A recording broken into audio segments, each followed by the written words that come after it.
All right, all right. How you all doing today? It's so good to see everybody today. And we are just about we're yes, we are streaming live with This Week in Supervision. Got a lot to cover today. Excited to talk with you about some of the things that we have discussed this week in supervision. And we're still discussing, and we had really this week some dynamic exchanges about this topic that has just added to some of the content that I even initially prepped. So we want to talk to you a little bit about that. This is good for building skills with trying to understand how to conduct groups in a certain format, or just to give you ideas. You can determine how you do it yourself. It's good just for building clinical competency and a number of other things. But you know what? Let's go on and get to it. This week, we're going to be talking about today about why some clients go no contact with their parents. And when is this actually healthy? When is it actually healthy? Do you know of anybody, or do you know of any individuals who have gone no contact with parents? This has to be a sad and very detrimental thing. It's not something that someone, especially a therapist, would want to suggest, agree to, or advise, except when it's totally needed. And is it needed? And if it is, when is it needed? And why? What do you do about it? All right. And so we're going to talk about not just that, what brings you to that point, but then what do you do once you have done this and maybe experience some guilt or reservations about it? How do you work your way back home? We don't have time to talk about everything concerning this because we couldn't even cover it in a whole hour with our supervision, but we're going to touch on what we can right now. Okay. Right now. And so, what we started off with is we discussed a case. We had a case scenario, and in this case scenario we actually had someone excuse me, we had someone, a client that we were discussing. The client that we were discussing was 22 years old, and in a healthcare situation. And basically, the thing is that they wanted to go. They're transgender. They wanted to go in an environment and be discharged, an environment that was more conducive for them. However, they had a loved one that had a difference, right? A difference in opinion about how that should happen. And we discussed the implications of that. We discussed, you know, how sometimes what's most important in a scenario like this. Should the person who is the patient, if they're an adult, have the ability to make the decision, or should someone who is a loved one or parent be able to make the decision, and being able to support individuals on both sides? But we talked about some other things too. And this is what I want to jump into. So, what might cause a client to go no contact with a parent? That's a question. What might cause a client to go not no contact with the parent? This is something that I addressed. Okay, this is something that I addressed and asked the question about in the groups. What might cause it? And I want you to think about that. What kind of conditions might cause a client to feel like that they have to get to that point? Right. And so we named a number of different things, right? Sometimes it could be that they're feeling disrespected. Okay. Sometimes it could be that they are feeling controlled. Now, this is a big one. Okay. Whether it's happening or not. Many times the client is feeling controlled. And we even had some other scenarios that we discussed relative to clients who we've seen this connection. And if you work with eating disorders, you see a connection sometimes with many individuals that end up having eating disorders. They're trying to assume or find a way to get control, which many times means that they have been controlled. Okay. They've been in situations and scenarios to where they've been controlled. Not saying that someone with an eating disorder is going to be the one that goes no contact, but we were just drawing parallels and just all over the place, letting everybody get feedback into some of these things that can get a person to that point. Because think about it, if someone has an eating disorder, it's taking them to the point to where they are unconsciously trying to get control of their own lives, right? Through eating, because they are being pressured by the controls and the expectations of a parent. That might end up being somebody who may want to get out quick as soon as they can when they're of age, you know. But that's not always the case. We're just looking at scenarios here. But individuals that feel like they're being controlled often are the ones that end up going no contact. That's very top and center, right? Also, not respecting boundaries, not respecting boundaries. Okay. Uh, because it's we're talking about the children deciding that, okay, I'm going no contact with the parent. It's just I can't take it anymore. You know, and is that so wrong? You know, because we've been taught to honor our parents, right? Honor our parents, honor your father and your mother, that your days may be long, but is that disrespect deciding that for you, you need to go no contact? Um, uh, so some don't have an interest in the child, you know, for whatever reason. A lot of times it can be for religious purposes and reasons. So that's a big one. Okay. I was talking to a loved one of mine that said they hadn't talked to a parent in maybe 10 to 15 years because of something like this. Okay. Because of something like this, the parent decided to go one way in as far as their religious beliefs. And then sometimes, you know, the child may get left behind. Okay. So that's the thing. And is that control? You know, I don't know. Race. Okay. Try whether you are US citizen, American, or black or white, but you marry someone, and a lot of this, okay, we're talking about situations with parents. You marry someone, and it doesn't even have to be race, but let's just the race is a big one. And so they're having opinions about that even when you start to have children, and there's that difference in judgment. That might be a reason that we just decide we can't deal with this anymore. You're not going to disrespect my husband. You're not going to disrespect my wife. You're not going to disrespect my child. Okay? And then molestation. Can't leave that one out. Or any type of physical or emotional abuse. You were raised with this parent that was sexually abusing you, okay? And now they're trying to have a say in your life as an adult. Might go no contact. All right. And of course, so these are some things, right? I want to talk a little bit about this particular situation. I don't know if y'all have heard of the case of Gypsy Rose. It's a really compelling Netflix documentary. And of course, this is seeing no contact in its extreme. Like this wasn't even no contact. The woman here, and we're studying the psyche in these groups. The one, and I gotta hurry up. The woman got so upset with her mother and the control that she had over her that she ended up having her mother killed. She would have been better off just going no contact. Okay. But let's just see how paralyzing, literally paralyzing, the impact sometimes of a parent can be on a child, even in situations that I'm working with that delays or what appears to delay the brain development in the child because of this control. I don't feel like I can breathe. Okay, so let's look at this. So this is a little bit more of an extreme. I'm just going to show you a quick clip, if I can go to it, about this situation with Gypsy Rose. And I want to see you how want to show you how much she was stunted simply because of the controls of her mother.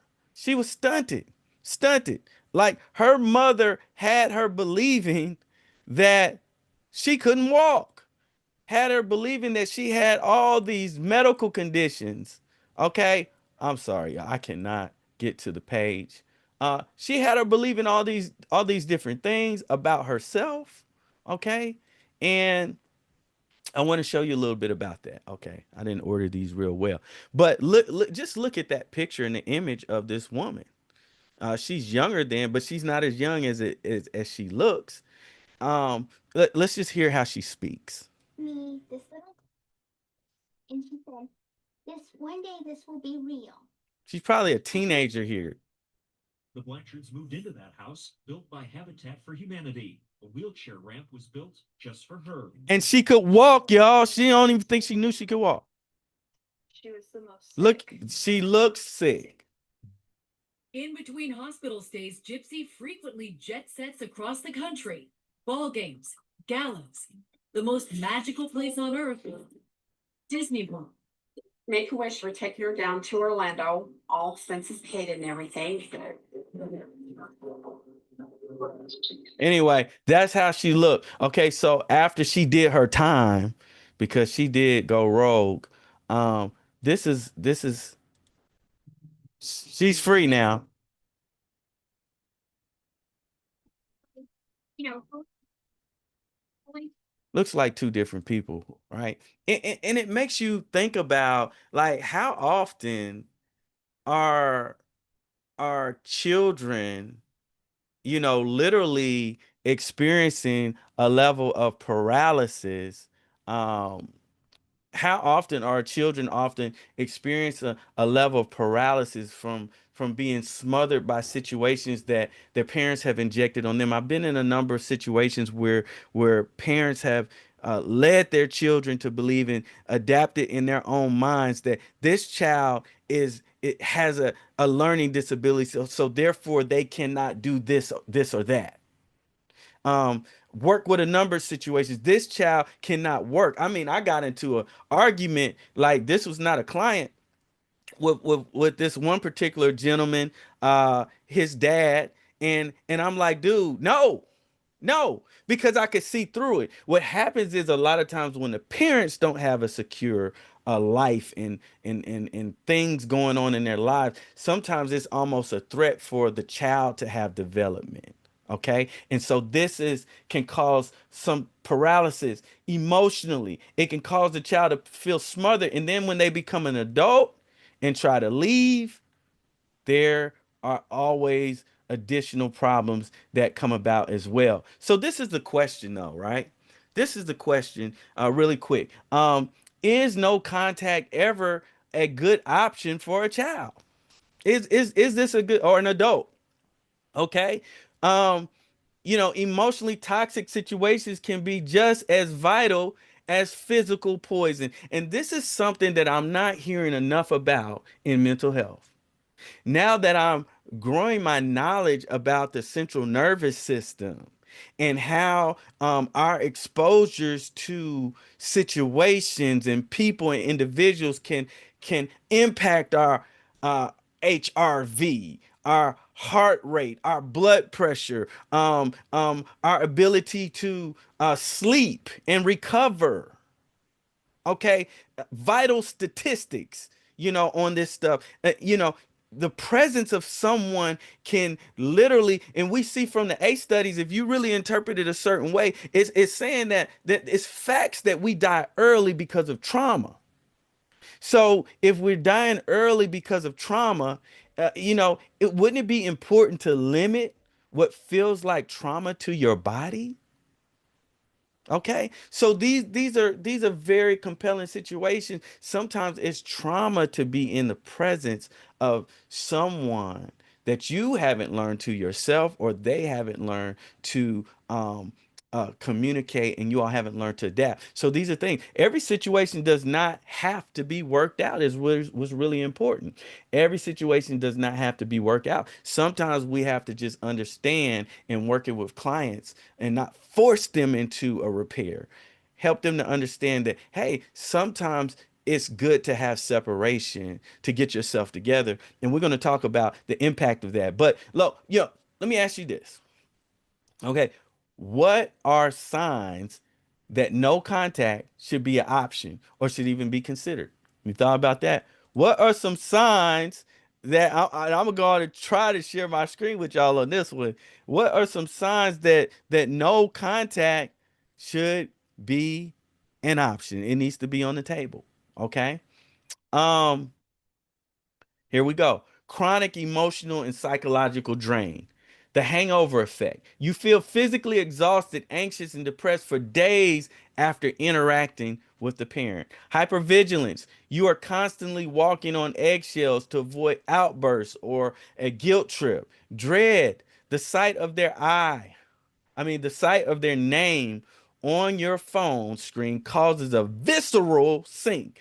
Okay, we're talking about a body type thing, right? Sink in your stomach or even a panic response. Now, some of you all have experienced this. It's real. It's real. Okay. Let me journey. Lack of boundaries and autonomy. The no test. When you say no or set a boundary, they respond with rage, shaming, or by completely ignoring that boundary. No respect for boundaries. Invasion of privacy. They treat your personal life, finances, or home as something they have inherent right to control or critique. Enmeshment, they expect you to be their therapist, their primary source of happiness, or an extension of themselves. Toxic behaviors like gaslight and triangulation that use other family members to relay messages, spread rumors, or pressure you into doing what they want. Okay, and the no apology. I like this one. The non apology. You hear things like "I'm sorry you feel that way. I did the best I could," instead of acknowledging uh specific harm that's done. And they weaponize guilt. They bring up the sacrifices that they made and the things that they did for you and blah blah blah blah blah. All right, and there's so many others. Okay, so these are signs if we're working with clients that it may be a consideration to either go no contact or to um you know have a little bit of gap in communication and things of that nature. So I want to move on and show you all a little bit of a video here. And so what I like to do is test my clinicians and ask them questions like, okay, so this is real life stuff. So here's a question that I will want you to try to answer in your mind and think, okay, how would you answer this? Or how, if a client came to you with this, how would you respond? So if you were an expert on a panel, how would you respond? If you were responding to a client, how would you respond? Here it is. When choosing emotional safety, okay, let's go on and we'll let y'all see this. I hear the visuals are a good thing to keep people from getting too bored. Okay, when choosing emotional safety, I have to grieve a version of myself that I was always accommodating to people and always and always I had to grieve a version of myself that was always accommodating to people and always available to people. Like, why would you have to grieve that? I asked the clinicians that question. Why would you grieve uh always accommodating somebody or always being available for them? Well, just think about that. Sometimes, if you have a need to be needed and now you've withdrawn yourself and you're no longer feeling needed, and that's what makes you feel loved, and that was what brings about happiness for you, then when that is expelled, then you might have that grief because you're not running around just doing stuff for everybody in order unconsciously to win them over, because that's your way. It's not healthy. Your way of feeling and experiencing love, people needing you or using you. Let me not say it, but that's what ends up happening. Okay. How would you tell people to honor that grief without shame or without doubt? So let's look at what the answer to this might be. And this was actually a question raised because Oprah, she got some trauma and she knows about this. She's an expert on this stuff, and she had a panelist on discussing this, and I'm going to try to bring that up so that you can hear it. It's really impactful. Okay, so what would you do if you did start to grieve what you were once doing? Because your therapist told you, okay, you might need to make that separation, but now it's like, but this is so tough. Okay. Do you have a question for one of our experts? I do for Ms. Gibson. When choosing emotional safety, because that's what I did, when choosing emotional safety, I had to grieve a version of myself that was always accommodating to people and always available to people. how would you tell people to honor that grief without shame or without self-doubt? Hmm, good question. Yeah, that part of you, the part of you that wants to be accommodating and collaborative and wants to do nice things for people, that is a precious part of your personality. That's kind of the open, joyous child part of you.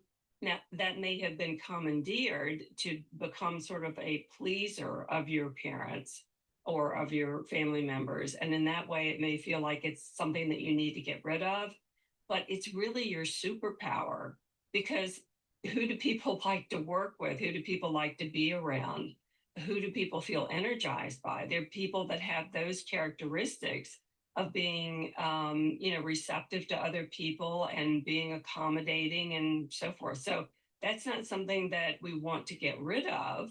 We want to celebrate that in you and also raise it like a precious child of yours, that, honey, I know you want to please them or give in to them or agree with them, but maybe that's not going to be the best thing for us this time. Yeah. So just hang back and let me handle this. You can do that kind of different part of yourself. Yeah, so that's good. So the idea, if you're working with a client and trying to support the client, is that you don't want them to feel guilty about having this superpower. We just want to manage and balance it, right? We just want to manage and balance it, and that's what we want to encourage, and that's what was being encouraged here from the expert on the panel. Credit Oprah here. So the next question here, next question we want to look at here, so this is a good one, right? So this is a good one.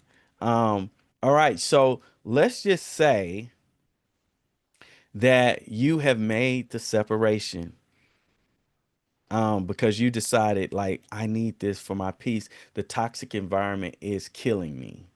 I can see it in my vitals. I can feel it in my body. So important to pay attention to the body. And that's what we have to help our clients to do. But how do you find your way back? Okay. So I went no contact, the client says, because I needed peace. But instead, I've been feeling even more hurt. And that's the fear of even doing this, is that I'm feeling even more hurt. I'm wondering how people move from that place into reconciliation, and how long that process typically takes. Because I separated, now I want to experience reconciliation. I've had so many different emotions as a result of this separation. But what do I do with myself, moving forward? Because in that process, you'll hear from this client, or not a client, we're pretending like they're a client, there was a series of different emotions being felt, that had to be processed. And sometimes separation is necessary in order um, to process out some of these feelings and emotions. So let's go. I'm hoping that this is sharing right. Let me try it again, because I don't know if y'all got that other one. All right.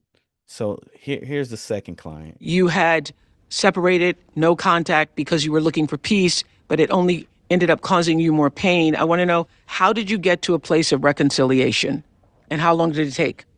I mean, I was estranged for 2 years. Myself, I was estranged for 2 years. So when it really came to my estrangement, what helped me is learning first.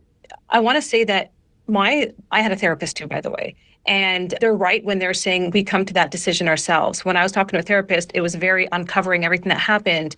Okay, so tell me what happened. How did that make you feel? So I was building this villain image around my mother in particular, and it compounded. So when I cut her off, I was my unhealthiest, though. I had chronic anxiety, insomnia. I was trying to deal with all of it, and I was obviously blaming it on her until I really understood, like they talked about, stage 2 and 3 of my healing journey. It really came when I rewrote my mother's story, Oprah. That's what happened. I said, okay, she was the youngest daughter, the 15th out of 16 kids. Her dad died when she was 3. Her mother definitely neglected her in unintentional ways. And so when I rewrote that and I started to have more compassion, I said, okay, to her, even though she failed my emotional needs and needs in a lot of ways, she did literally the best that she could. Now, that's not to say that, everyone is doing the best and you can use that as an excuse. But for me, when I really understood that, I said, I cannot expect her to be this incredibly emotionally mature person when she never had the tools that I'm now presented with at her age.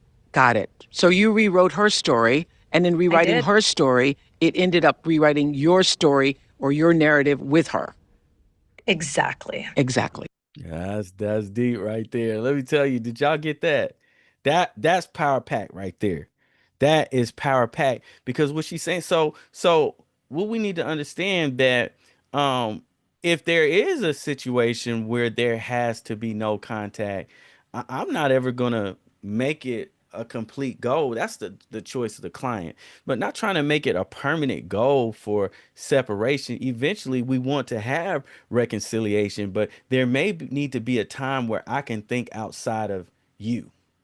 The Clark sisters, they had a movie in Maddie Moss. Clark was so enmeshed in her daughter's life that in the movie, the woman said that Moss asked her something, and she screamed out, "You know what? Sometimes I can't tell the difference between your voice in my head and the voice of Christ, of God." Okay, that's how enmeshed and how controlling she was feeling by her parent. That's too much. You can't tell the difference. Wow. Okay. But the thing is, we don't want to blame it all on the parent. We want to hold them accountable. Okay. But making the parent the villain is never healthy in my therapy room. Now, if that's what they want to do, sometimes the client has to have those moments, but that's not my goal. Is to make them the villain. We want to get to a point of peace and to where we can see things in a way to we're not angry because that anger, if you stay angry like that, you're going to be triggered every time you see that in and with someone else. Okay, so we let them process, just like this woman. Let the client process that point of anger, because a lot of times that I'm waiting on it and I'm telling them, like, it's gonna come, but we want to keep it in its place. But I don't try to manage it because they're being freed and they're experiencing an emotion for years of anger that they have repressed, and that's why many times the clients are sick physically from disease. Okay, because the body is it's going to come out somewhere. Okay, so separating where I'm not hearing the voice of you, I can tell the voice between your voice and God's, and I what my own voice and what I'm thinking, what I want to do, and we get into that point, right? All right, so that's a super important thing. And then we want to reframe the parent story, because it's not healthy to make them the villain. First, you have to understand your own anger, is what we're working with the client, to help them to understand their own anger. But then we want to help them to process and reframe the parent story. I mean, when you really look at things, your parent really never had the tools to begin with. But you angry at them. Like, yeah, what they did, it was worthy of being angry. So don't get it twisted. However, they never had the tools to begin with. So my expectations are a little too high. They might not ever have the tools.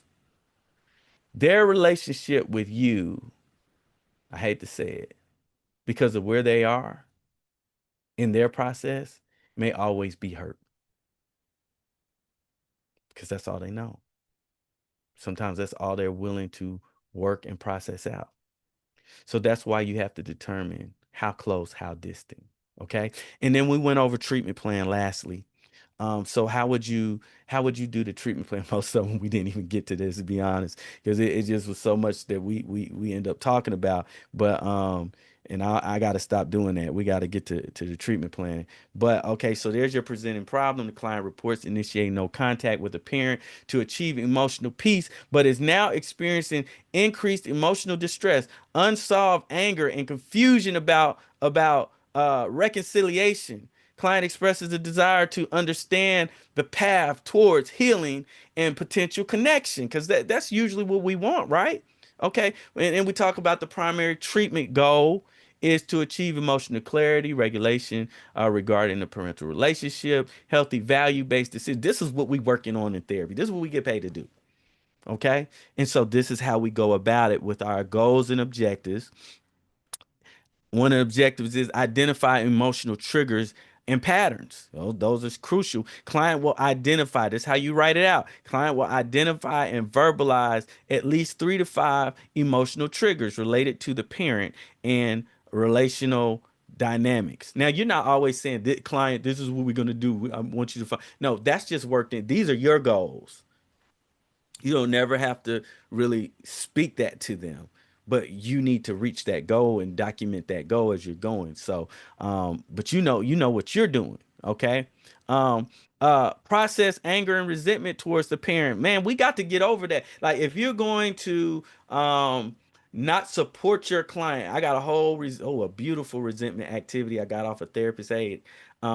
I may have time to attach that, I don't know. But if you are going to let your clients settle in resentment without working them through that, they're going to have a lifelong issues with stress, contention, uh, difficult communication, and things like the resentment will eat them alive, make them sick. Okay, so we have to help them process through that unmet childhood needs. That's why I'm so sensitive to people. I don't trust them. Attachment wounds, perceived injustices. That's why I demand justice now, is because I didn't get justice. Okay, and those things, and engage in resentment processing. So we got to get it out. Identify the name of the resentment. Explore, the impact and identity of relationships. Release work, forgiveness and reconciliation. Maybe some empty chair, letter writing. These are good. Let me tell you, letter writing, emotional expression work, and as we said, reframe the parental narrative. We got to rewrite the story, and we can't see them as the enemy always if we want peace in our own lives. When I got rid of certain anger and things like that, and certain things, and I went this route, freedom. Okay. I mean, you ain't still crazy, but you get a little bit of freedom. So this is the deal, y'all. We're gonna go on and wrap it up and end it here. We do have a training coming up. We've got we got a supervisor training coming up next week on Monday and Tuesday. If you're wanting that independence where you can have time for freedom, for family, for even fun, and for finances, this is a great start in private practice. Is through or if you're just trying to get maybe advancement even on the job, and you're not looking for LICSW supervision, you're looking to be a supervisor as an LMSW, LBSW, that you could get paid more money in many places by having these credentials, because they don't have to pay for supervision. The facility don't have to pay for it. So that's something. And then we've got over here, we got another training coming through. There was, okay, this is the one I want to show you. Okay, this one is, you get that special deal if you're part of Social Workers Alabama, but social work macro practice. Okay, and that's going to be presented by Molly, Molly Cole, and she's going to be presenting on that. On April 21st. We just had a dynamic when we had about 70 people this week. Okay. And so then we have the DSM on demand. If you got that DSM 5 TR, this is a hot training, getting I got it. Somebody told me about it. I got to get a review from them, because they were just like, it was amazing. Okay. And I just got so many. I just need to go on and end this right now, because, oh yeah. And then we got boundaries without burnout. That's the CEU training for supervisors, but anybody can take it. Okay. And it's just an awesome training as well. But we're going to sign off. It was a pleasure to speak with you. I hope you all gathered something from this presentation, because I certainly was in here about an hour. But we'll pick up on next week.